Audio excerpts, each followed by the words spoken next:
Well, new details this morning after an officer-involved shooting in Alton.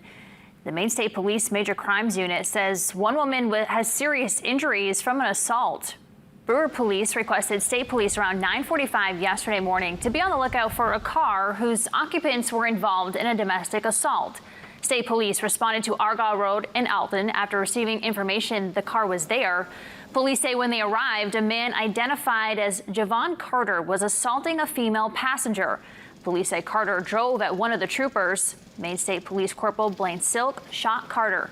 Police say the passenger's serious injuries are from the assault, not the gunfire. Both the passenger and Carver remain at a Bangor hospital.